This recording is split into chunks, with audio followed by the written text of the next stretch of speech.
नमस्कार दोस्तों, क्या आपने कभी ऐसी जगह के बारे में सुना है जहां एक कमरा वर्षों तक बंद रहा हो, जहां रात होते ही अजीब आवाजें सुनाई देती हों और जहां छिपा हो एक ऐसा राज जिसने पूरे शहर को हिलाकर रख दिया हो। आज की कहानी है एक पुराने होटल की, होटल शांति पैलेस की, और उस होटल के एक रहस्यमयी कमरे की, कमरा नंबर 307। कहते हैं इस कमरे में सालों पहले एक लड़की की हत्या हुई थी। उसका नाम था स्नेहा। तो चलिए दोस्तों, शुरू करते हैं कमरा नंबर 307 का रहस्य। शाम के 7 बजे थे। शहर की सबसे व्यस्त सड़क पर एक पुरानी इमारत खड़ी थी, होटल शांति पैलेस। यह होटल बाहर से भले ही शानदार दिखता था, लेकिन शहर के लोगों के बीच इसकी एक अजीब पहचान थी। लोग कहते थे इस होटल का कमरा नंबर 307 ठीक नहीं है। कई लोग इसे अंधविश्वास कहते थे, लेकिन जो लोग वहां रुके थे उनके पास कहानियां थी, डरावनी कहानियां। उस शाम होटल में एक नया मैनेजर आया था। उसका नाम था आदित्य। लगभग 28 साल का, शांत स्वभाव का और बहुत ही समझदार। होटल के मालिक विक्रम मेहरा ने उसे खास तौर पर बुलाया था। आदित्य, यह होटल थोड़ा पुराना है, लेकिन अगर इसे सही से चलाया जाए तो बहुत फायदा हो सकता है। आदित्य मुस्कुराया। सर, आप चिंता मत कीजिए, मैं संभाल लूंगा। विक्रम ने सिर हिलाया, लेकिन जाते जाते उसने एक अजीब बात कही। बस एक बात याद रखना, होटल में एक कमरा है 307, उसे बंद ही रहने देना। आदित्य थोड़ा चौंका। क्यों सर? विक्रम ने सीधा जवाब नहीं दिया। पुरानी बात है, बेहतर है उसे भूल ही जाओ। होटल का माहौल। रात धीरे धीरे गहरी हो रही थी। होटल की लॉबी में हल्की पीली रोशनी जल रही थी। काउंटर पर बैठे आदित्य होटल का पुराना रजिस्टर देख रहा था। रजिस्टर में कई साल पुराने नाम लिखे थे, लेकिन एक चीज अजीब थी। कमरा 307 के सामने अक्सर लिखा था, गेस्ट ने चेकआउट नहीं किया। आदित्य की भौहें सिकुड़ गईं। चेकआउट नहीं किया मतलब? इतने में पीछे से आवाज आई, सर। आदित्य ने मुड़कर देखा। वो होटल का पुराना वॉचमैन था, रामलाल। सफेद बाल, झुका हुआ शरीर। कुछ चाहिए सर? आदित्य ने रजिस्टर दिखाया। रामलाल, ये कमरा 307 क्यों बंद है? रामलाल का चेहरा अचानक बदल गया, जैसे उसने कोई बुरा नाम सुन लिया हो। सर, वो कमरा ठीक नहीं है। मतलब? रामलाल धीरे से बोला। जो भी वहां ठहरा वो फिर कभी ठीक से वापस नहीं आया। आदित्य हंस पड़ा। भूत प्रेत की कहानी? रामलाल ने सिर हिलाया। सर, मैं मजाक नहीं कर रहा। रात के 12 बज चुके थे। होटल लगभग खाली था। आदित्य अभी भी काउंटर पर बैठा था। तभी होटल का दरवाजा खुला। एक लड़की अंदर आई। उसकी उम्र लगभग 24 साल होगी। चेहरे पर घबराहट थी। मुझे कमरा चाहिए। आदित्य ने रजिस्टर उठाया। जरूर, कौन सा कमरा दूं? लड़की ने चारों तरफ देखा, फिर धीरे से बोली, कमरा नंबर 307। आदित्य चौंक गया। वो कमरा बंद है। लड़की की आंखों में अजीब चमक आई। क्योंकि मेरा भाई उसी कमरे से गायब हुआ था। होटल की लॉबी में अचानक सन्नाटा छा गया। आदित्य ने पहली बार उस लड़की को ध्यान से देखा।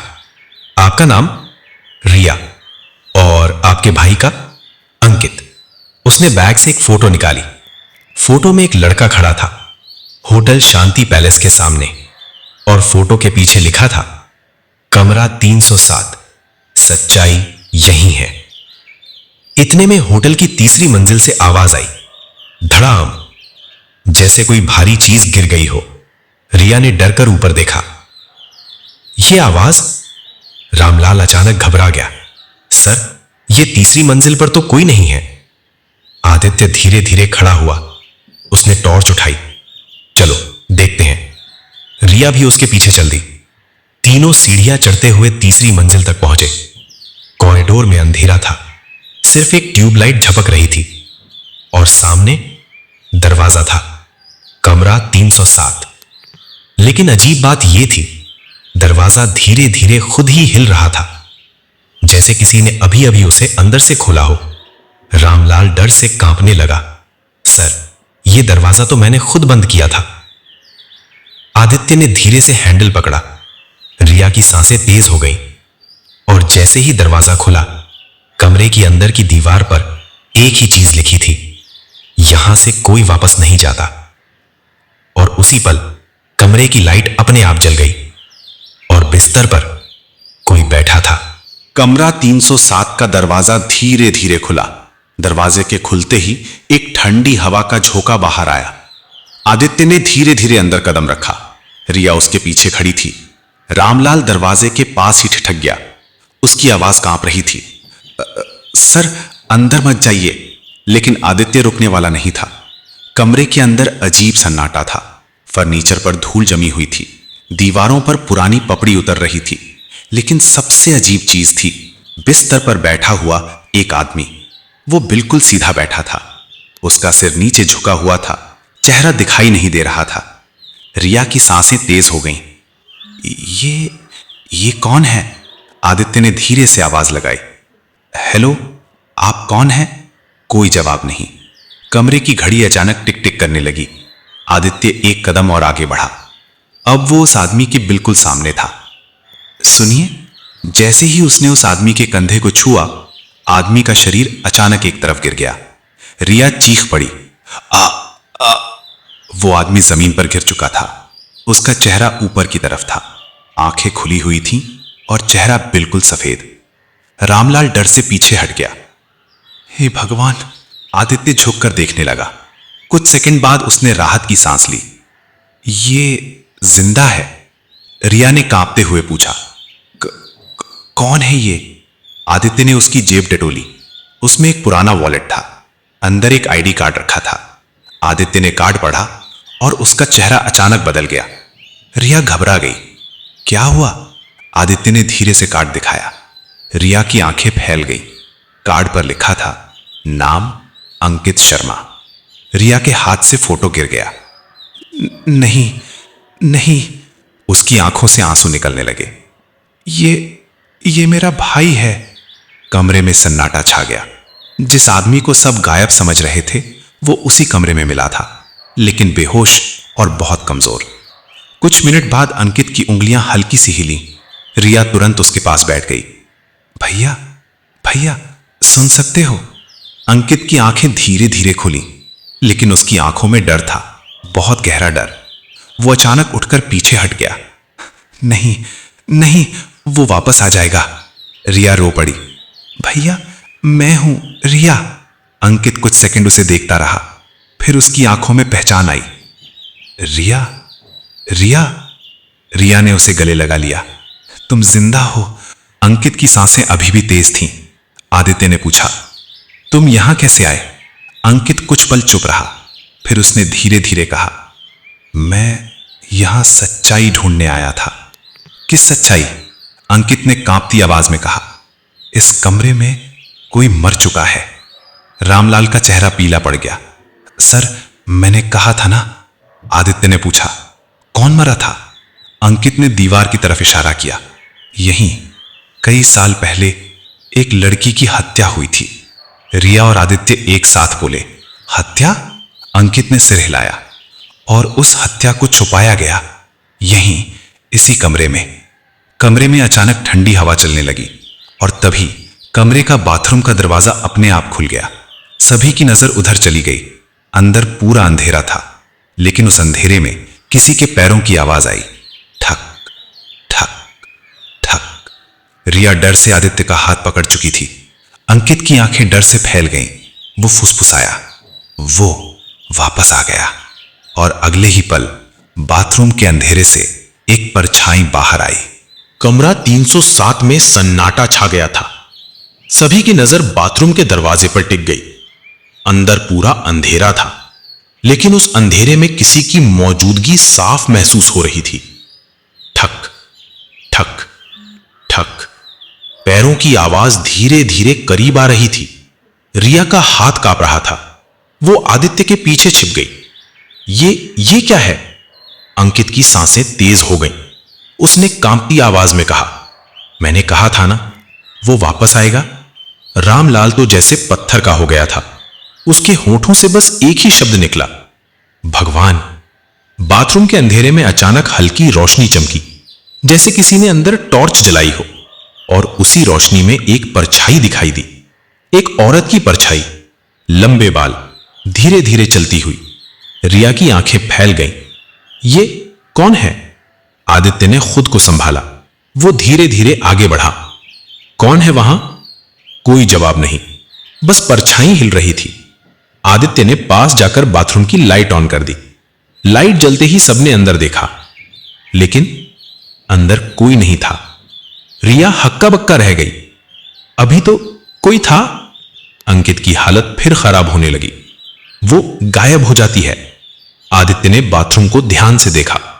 सब कुछ सामान्य लग रहा था, लेकिन तभी उसकी नजर आईने पर पड़ी। आईने पर धुंध जमी हुई थी और उस धुंध पर किसी ने उंगली से कुछ लिखा था। धीरे धीरे शब्द साफ होने लगे। मुझे न्याय चाहिए। रिया की रीढ़ में ठंडक दौड़ गई। यह किसने लिखा? रामलाल घबराकर बोला, सर, यहां कुछ ठीक नहीं है। आदित्य ने अंकित से पूछा, तुमने कहा था यहां हत्या हुई थी, तुम्हें कैसे पता? अंकित ने धीरे धीरे बोलना शुरू किया। मैं एक पत्रकार हूं। कुछ महीनों पहले मुझे एक अनजान ईमेल मिला था। उसमें सिर्फ एक लाइन लिखी थी, अगर सच जानना चाहते हो, होटल शांति पैलेस के कमरा 307 में आओ। रिया ध्यान से सुन रही थी। अंकित ने आगे कहा, मैं यहां आया था, लेकिन जैसे ही मैंने कमरे की जांच शुरू की, उसकी आवाज धीमी हो गई। कुछ अजीब होने लगा। रात को आवाजें आती थीं, कभी किसी लड़की के रोने की, कभी किसी के कदमों की। रामलाल ने डरते हुए पूछा, फिर तुम गायब कैसे हो गए? अंकित ने दीवार की तरफ देखा, क्योंकि मुझे सच मिल गया था। आदित्य तुरंत बोला, क्या सच? अंकित ने जवाब देने से पहले कमरे के दरवाजे की तरफ देखा, जैसे उसे डर हो कि कोई सुन रहा है। फिर उसने धीरे से कहा, इस होटल का मालिक विक्रम मेहरा। आदित्य चौंक गया। सर? अंकित बोला, वही इस हत्या का जिम्मेदार है। रिया और रामलाल एक साथ बोले, क्या? अभी वे बात ही कर रहे थे कि अचानक धड़ाम, कमरे का दरवाजा जोर से बंद हो गया। रिया चीख पड़ी, आदित्य! आदित्य तुरंत दरवाजे की तरफ भागा। उसने हैंडल घुमाया, लेकिन दरवाजा नहीं खुला। यह लॉक कैसे हो गया? अचानक कमरे की लाइट झपकने लगी। एक बार, दो बार, 3 बार, और फिर पूरे कमरे में अंधेरा छा गया। रिया रोने लगी, कोई है? तभी अंधेरे में एक आवाज गूंजी, बहुत धीमी, बहुत डरावनी। एक लड़की की आवाज, तुम सब सच्चाई के बहुत करीब आ चुके हो। अंकित कांप उठा। वही आवाज फिर आई, लेकिन सच जानने की कीमत जान होती है। रिया ने डरते हुए पूछा, तुम कौन हो? कुछ सेकंड सन्नाटा रहा, फिर वही आवाज बोली, मैं स्नेहा हूं। कमरे की लाइट अचानक वापस जल गई और दीवार पर खून से एक नया वाक्य लिखा था, मेरी हत्या इसी कमरे में हुई थी। रिया डर से पीछे हट गई। ये कैसे हो सकता है? रामलाल की टांगे कांप रही थीं। सर, हमें यहां से निकलना चाहिए। लेकिन आदित्य की नजर दीवार पर टिकी हुई थी। वो धीरे से बोला, नहीं, अब हम यहां से तब तक नहीं जाएंगे जब तक सच्चाई सामने नहीं आती। अंकित ने कमजोर आवाज में कहा, मैंने भी यही गलती की थी। रिया ने घबराकर पूछा, कौन सी गलती? अंकित बोला, मैंने भी सोचा था कि मैं इस रहस्य को समझ लूंगा, लेकिन यहां जो हुआ वो मेरी कल्पना से भी ज्यादा डरावना था। स्नेहा कौन थी? आदित्य ने गंभीर आवाज में पूछा। अंकित, स्नेहा कौन थी? अंकित ने धीरे धीरे बताना शुरू किया। लगभग 10 साल पहले ये होटल नया था और बहुत मशहूर भी। उसी समय यहां एक लड़की काम करती थी, नाम था स्नेहा। रिया ध्यान से सुन रही थी। अंकित बोला, स्नेहा होटल की रिसेप्शनिस्ट थी, बहुत ईमानदार और बहुत सीधी। लेकिन एक रात अंकित की आवाज भारी हो गई, वो अचानक गायब हो गई। रामलाल ने सिर झुका लिया। हाँ, मुझे याद है, पूरे होटल में उसकी तलाश हुई थी, लेकिन उसका कोई पता नहीं चला। रिया ने पूछा, फिर? अंकित ने जवाब दिया, फिर होटल के मालिक विक्रम मेहरा ने पुलिस को बताया कि स्नेहा किसी लड़के के साथ भाग गई है। आदित्य की आंखें सिकुड़ गईं। और पुलिस ने मान लिया? अंकित बोला, हाँ, क्योंकि उस समय कोई सबूत नहीं था। लेकिन वो अचानक दीवार की तरफ देखने लगा। सच कुछ और था। अंकित धीरे से बोला, स्नेहा भागी नहीं थी, उसकी हत्या हुई थी। रिया का दिल जोर से धड़कने लगा। और उसकी लाश? अंकित ने कमरे के फर्श की तरफ इशारा किया। यहीं, कमरा 307 के नीचे। रामलाल के मुंह से चीख निकल गई। नहीं! आदित्य भी हैरान रह गया। तुम्हें यह कैसे पता? अंकित ने जेब से एक छोटा सा कागज निकाला। वो एक पुराना नक्शा था। ये मुझे होटल की पुरानी फाइलों में मिला था। इसमें साफ लिखा है कि इस कमरे के नीचे एक सीक्रेट बेसमेंट है। रिया हैरान रह गई। गुप्त तहखाना? अंकित ने सिर हिलाया। हाँ, और मुझे पूरा यकीन है स्नेहा की लाश वहीं छुपाई गई है। अभी वे बात कर ही रहे थे कि कमरे का तापमान अचानक ठंडा हो गया, जैसे किसी ने एसी चालू कर दिया हो। रिया ने कांपते हुए कहा, तुम लोगों को भी ठंड लग रही है? अचानक कमरे के कोने से हल्की रोशनी दिखाई दी, वहीं जहां पुरानी अलमारी रखी थी। अलमारी धीरे धीरे खुद ही खुलने लगी। अंदर अंधेरा था, लेकिन उस अंधेरे में एक लड़की खड़ी थी, सफेद कपड़ों में, लंबे बिखरे बाल, चेहरा पीला। रिया की सांस रुक गई। ये स्नेहा है। रामलाल घुटनों के बल बैठ गया। हे भगवान! स्नेहा की आत्मा धीरे धीरे आगे बढ़ी। उसकी आंखों में दर्द था, बहुत गहरा दर्द। उसने धीमी आवाज में कहा, तुम सच जानना चाहते हो? आदित्य ने हिम्मत करके पूछा। तुम्हें किसने मारा? स्नेहा की आंखों में अचानक गुस्सा आ गया। उसने एक ही नाम लिया, विक्रम मेहरा। कमरे में सन्नाटा छा गया, लेकिन उसी पल कॉरिडोर में किसी के कदमों की आवाज आई। ठक ठक ठक। आदित्य दरवाजे की तरफ देखने लगा और अगले ही पल दरवाजा खुला। दरवाजे के सामने खड़ा था विक्रम मेहरा, होटल का मालिक। उसके हाथ में पिस्तौल थी और चेहरे पर ठंडी मुस्कान। वो धीरे से बोला, लगता है तुम लोग बहुत ज्यादा जान चुके हो। और आंखों में अजीब सा आत्मविश्वास। कमरे में खड़े चारों लोग एकदम चुप हो गए। रिया का दिल जोर जोर से धड़क रहा था। अंकित कमजोर होकर दीवार से टिक गया। आदित्य धीरे से बोला, सर आप? विक्रम हल्का सा हंसा। हाँ आदित्य, मैं ही हूं, और लगता है तुम लोग मेरे बारे में बहुत कुछ जान चुके हो। रामलाल घबरा कर बोला, साहब हम कुछ नहीं जानते। विक्रम की नजर अचानक उस पर पड़ी। उसकी आवाज ठंडी हो गई। रामलाल, तुम हमेशा से बहुत ज्यादा बोलते हो। रामलाल तुरंत चुप हो गया। विक्रम धीरे धीरे कमरे के अंदर आया। पिस्तौल अभी भी उसके हाथ में थी। उसने कमरे को ध्यान से देखा, फिर बोला, तो आखिर तुम लोगों को इस कमरे का राज पता चल ही गया। रिया गुस्से में बोली, तुमने स्नेहा की हत्या की? विक्रम मुस्कुराया, हां की थी। उसके इतने शांत जवाब ने सभी को चौंका दिया। आदित्य ने हैरानी से पूछा, लेकिन क्यों?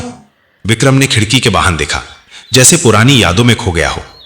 यह होटल सिर्फ होटल नहीं है। रिया उलझ गई। मतलब? विक्रम धीरे से बोला, यह एक कवर है, असली काम नीचे होता है। आदित्य चौंक गया। नीचे? विक्रम हंसा, हां तहखाने में। विक्रम ने पिस्तौल दीवार की तरफ घुमाई।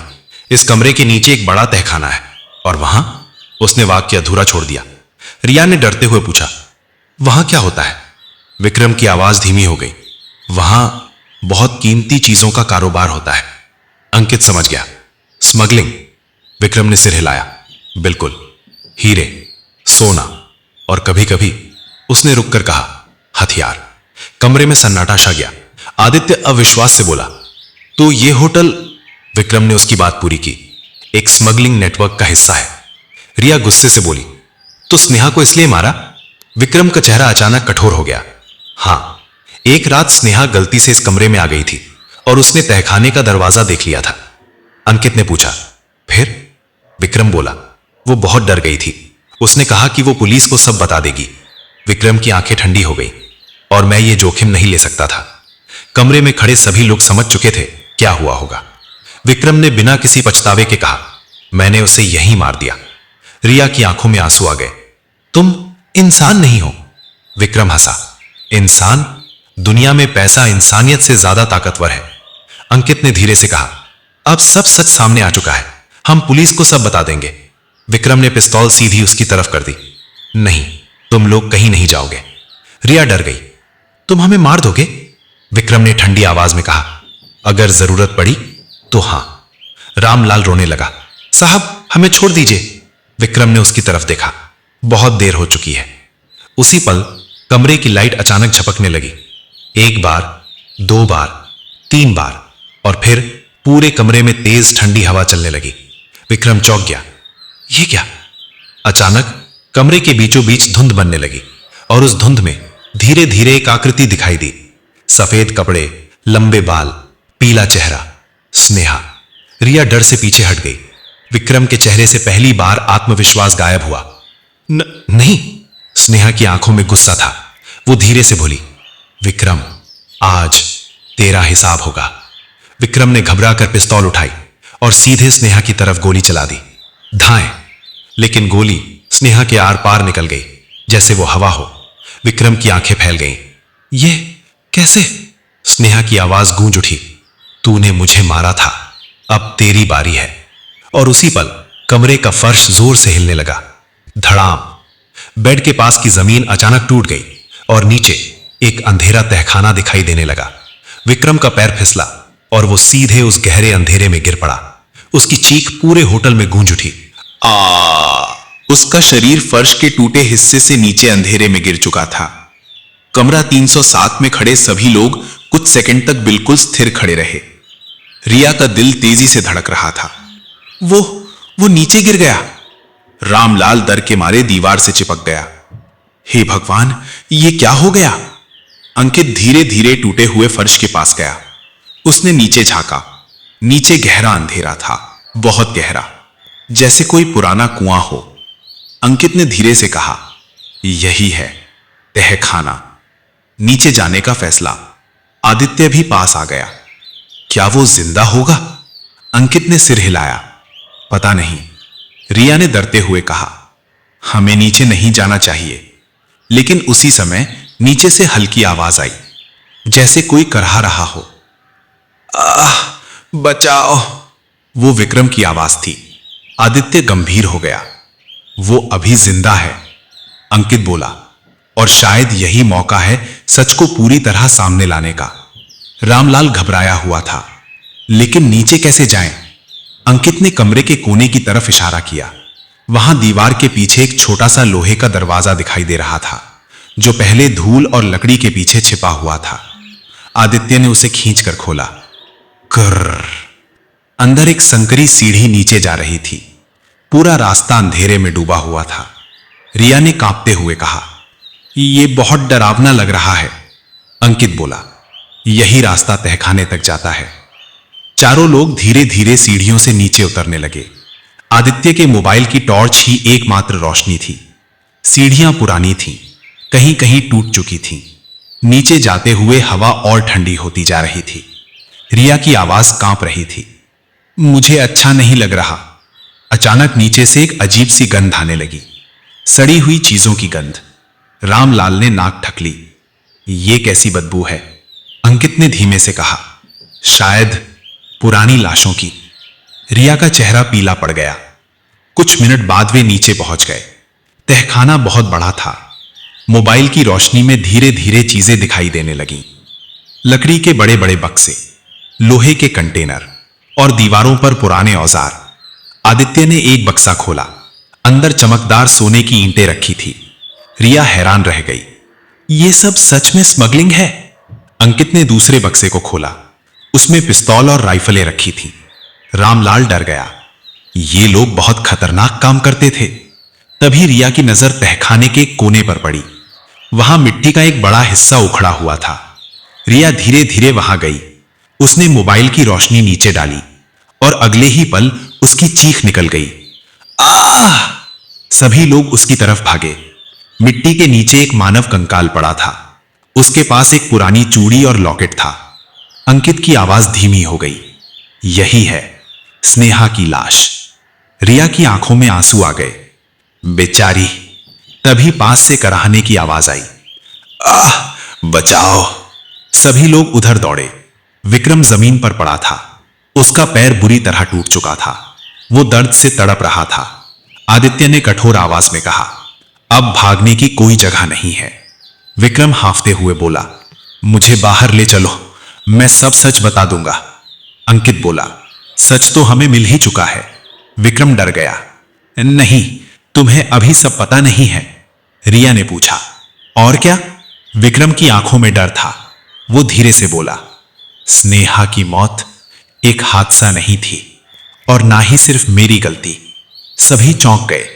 आदित्य ने पूछा, मतलब? विक्रम ने कांपती आवाज में कहा, इस होटल में मेरे अलावा भी कोई है जो इस पूरे नेटवर्क का असली मालिक है। कमरे में सन्नाटा छा गया। अंकित ने पूछा, कौन? विक्रम ने डरते हुए ऊपर की तरफ देखा। तहखाने की लाइट अपने आप चल उठी। तेज सफेद रोशनी पूरे कमरे में फैल गई और सीढ़ियों के ऊपर एक आदमी खड़ा दिखाई दिया, काले सूट में, चेहरे पर ठंडी मुस्कान। उसने धीरे से कहा, मेरा नाम लेने की जरूरत नहीं थी विक्रम, मैं खुद आ गया। विक्रम ने उसे देखते ही घबरा कर कहा, सर? रिया ने धीरे से पूछा, ये कौन है? अंकित की आंखें सिकुड़ गईं। उसे जैसे कुछ याद आने लगा। आदित्य ने कड़े स्वर में पूछा, तुम कौन हो? वो आदमी धीरे धीरे सीढ़ियों से नीचे उतरने लगा। उसके कदमों की आवाज तहखाने में गूंज रही थी, ठक ठक ठक। फिर वो सबके सामने आकर खड़ा हो गया। उसने हल्की मुस्कान के साथ कहा, मेरा नाम है धीरज खुराना। कमरे में सन्नाटा छा गया। धीरज खुराना ने चारों तरफ नजर दौड़ाई। फिर उसने जमीन पर पड़े विक्रम को देखा। लगता है तुमने फिर गड़बड़ कर दी विक्रम। विक्रम दर्द से कराहते हुए बोला, सर ये लोग सब जान चुके हैं। धीरज ने हल्की हंसी हंसी, मुझे पता है। फिर उसकी नजर आदित्य पर गई। तुम लोग बहुत जिज्ञासु हो। रिया गुस्से में बोली, तुम लोग अपराधी हो। धीरज ने शांत स्वर में कहा, अपराधी नहीं, मैं एक व्यापारी हूं। अंकित बोला, स्मगलिंग का व्यापारी? धीरज ने कंधे उचकाए, नाम जो भी रख लो। आदित्य ने सीधे पूछा, स्नेहा की हत्या किसने की? धीरज कुछ सेकंड चुप रहा। फिर उसने विक्रम की तरफ देखा। विक्रम डर गया। सर आपने ही कहा था। धीरज ने उसे बीच में ही रोक दिया। चुप। उसकी आवाज अचानक बहुत कठोर हो गई। फिर उसने धीरे से कहा, लेकिन सच यह है कि स्नेहा को मारने का फैसला मैंने लिया था। रिया की आंखों में गुस्सा भर गया। तुम राक्षस हो। धीरज शांत खड़ा रहा। स्नेहा बहुत होशियार लड़की थी। उसे तहखाने का राज पता चल गया था और वो पुलिस के पास जाने वाली थी। अंकित ने पूछा, तो तुमने उसे मरवा दिया? धीरज ने ठंडे स्वर में कहा, बिजनेस में कभी कभी ऐसे फैसले लेने पड़ते हैं। आदित्य आगे बढ़ा, अब खेल खत्म हो चुका है, हम पुलिस को सब बता देंगे। धीरज ने हल्की मुस्कान के साथ जेब से कुछ निकाला, एक छोटा सा रिमोट। क्या सच में? अंकित ने पूछा, यह क्या है? धीरज ने बटन दबाने की कोशिश करते हुए कहा, इस तहखाने में बहुत सारा अवैध सामान है और अगर मैं चाहूं तो एक बटन दबाकर सब कुछ उड़ा सकता हूं। रिया डर गई, तुम पागल हो क्या? धीरज हंसा, अगर मैं पकड़ा गया तो कोई भी सबूत नहीं बचेगा। अचानक तहखाने की लाइट फिर से झपकने लगी। एक बार, दो बार, तीन बार, फिर पूरा कमरा ठंडा हो गया। धीरज की मुस्कान धीरे धीरे गायब हो गई। ये क्या? अचानक तहखाने के उसी कोने से धुंध उठने लगी जहां कंकाल पड़ा था और उस धुंध के बीच एक आकृति दिखाई थी। सफेद कपड़े, लंबे बाल और पीला चेहरा। स्नेहा।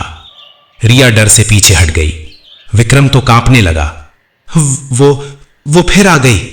धीरज पहली बार घबरा गया। ये क्या बकवास है? स्नेहा की आवाज तहखाने में गूंज उठी, तुम लोगों ने मुझे मारा था, अब तुम्हें सजा मिलेगी। धीरज ने गुस्से में रिमोट दबाने की कोशिश की, लेकिन अचानक रिमोट उसके हाथ से गिर गया, जैसे किसी अदृश्य ताकत ने उसे धक्का दिया हो। धीरज चौंक गया। यह कैसे? स्नेहा धीरे धीरे उसकी तरफ बढ़ने लगी। उसकी आंखों में अब दर्द नहीं था, सिर्फ गुस्सा था।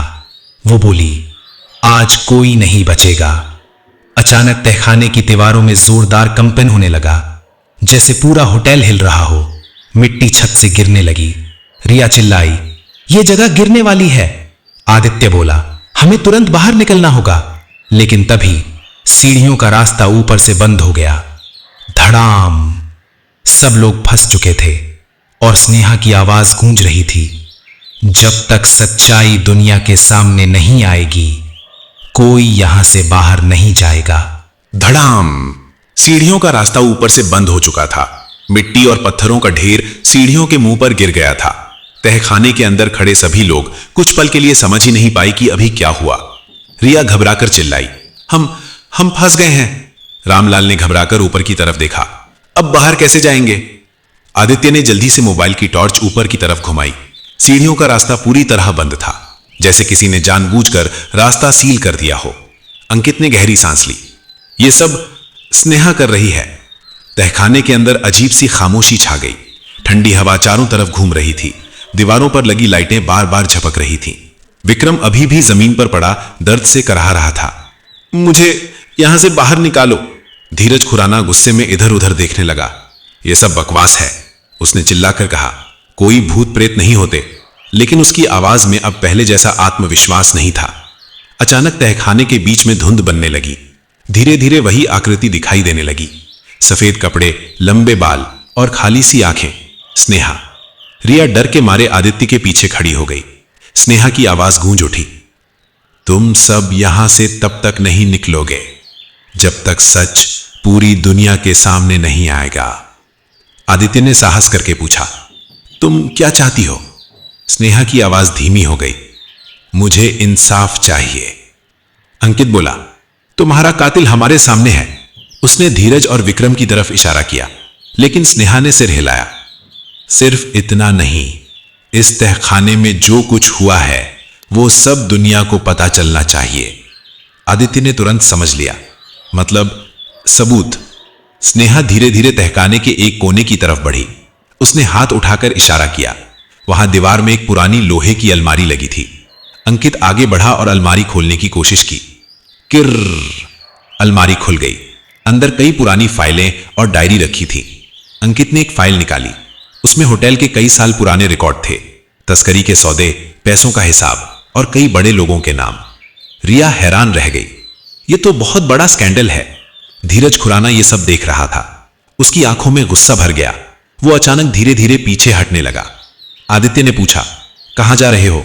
धीरज मुस्कुराया, तुम लोग समझते हो कि मैं इतनी आसानी से हार जाऊंगा? अचानक उसने जेब से दूसरा छोटा रिमोट निकाल लिया। अंकित चौंक गया। इसके पास दूसरा रिमोट भी है। धीरज बोला, अगर मैं यहां से नहीं निकल सकता तो कोई भी नहीं निकलेगा। रिया चीख उठी, नहीं। धीरज ने बटन दबा दिया। अचानक तहखाने में तेज बीप बीप की आवाज गूंजने लगी। दीवार पर लगी एक स्क्रीन जल उठी। उस पर टाइमर चल रहा था। 10, 999, 998। अंकित की आंखें फैल गईं। ये बम है। धीरज हंसने लगा। हां, 10 मिनट बाद यह पूरा तहखाना उड़ जाएगा। रिया रोने लगी, हम मर जाएंगे। विक्रम डर के मारे कांप रहा था। सर, मुझे बचा लो। लेकिन धीरज ने उसकी तरफ देखा भी नहीं। तभी स्नेहा की आवाज फिर गूंज उठी, अभी सब खत्म नहीं हुआ। आदित्य ने जल्दी से पूछा, क्या कोई रास्ता है? स्नेहा धीरे धीरे तहखाने की दूसरी दीवार की तरफ बढ़ी। वहां एक पुरानी लोहे की जाली लगी थी। उसने इशारा किया, वहां। अंकित दौड़कर वहां गया। जाली के पीछे एक छोटा सुरंग जैसा रास्ता दिखाई दे रहा था। रामलाल बोला, यह शायद बाहर जाता होगा। लेकिन उसी समय टाइमर पर समय घट रहा था। 7:12, 7:11, 7:10। आदित्य ने जल्दी से कहा, सब लोग उस सुरंग की तरफ चलो। लेकिन तभी धीरज खुराना ने रास्ता रोक लिया। उसके हाथ में पिस्तौल थी। उसने ठंडी आवाज में कहा, कोई भी यहां से बाहर नहीं जाएगा। और उसकी उंगली ट्रिगर पर कस गई। तहखाने में सन्नाटा फैल गया था। दीवार पर लगा टाइमर लगातार चल रहा था। 06:58, 06:57, 06:56। हर सेकंड मौत को करीब ला रहा था। धीरज खुराना सुरंग के सामने खड़ा था। उसके हाथ में पिस्तौल थी और उंगली ट्रिगर पर थी। उसने ठंडी आवाज में कहा, कोई भी इस रास्ते से बाहर नहीं जाएगा। रिया डर के मारे कांप रही थी। रामलाल तो लगभग रो ही पड़ा था। साहब, हमें जाने दीजिए। धीरज हंसा, अगर मैं मरने वाला हूं तो तुम सब भी मेरे साथ मरोगे। आदित्य ने एक नजर टाइमर पर डाली। 05:49। उसने धीरे से अंकित की तरफ देखा। दोनों की आंखों में एक ही बात थी, अगर अभी कुछ नहीं किया तो सब खत्म हो जाएगा। आदित्य ने धीरे से कहा, धीरज, तुम बच नहीं सकते।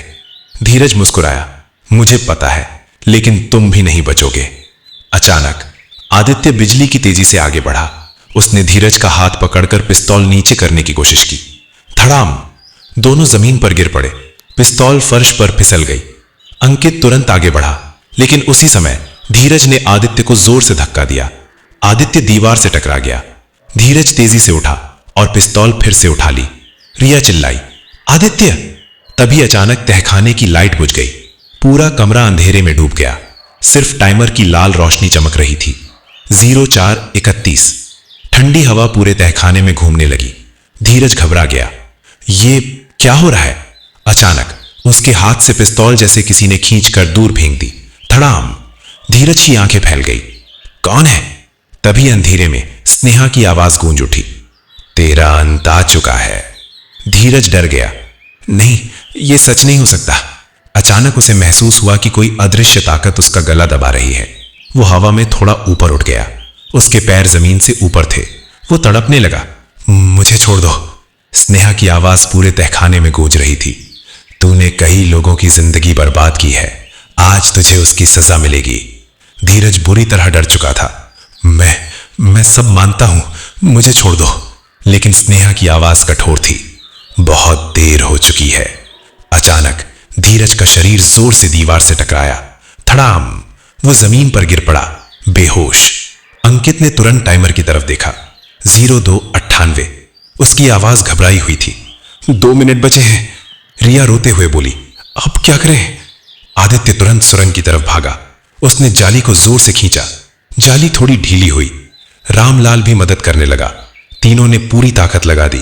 धड़ाम! जाली टूट गई। सुरंग का रास्ता खुल गया। भागने की कोशिश। अंकित बोला, सब लोग जल्दी अंदर जाओ। रिया सबसे पहले सुरंग में घुसी, फिर रामलाल। आदित्य ने पीछे मुड़कर देखा। विक्रम अभी भी जमीन पर पड़ा था। उसका पैर टूट चुका था।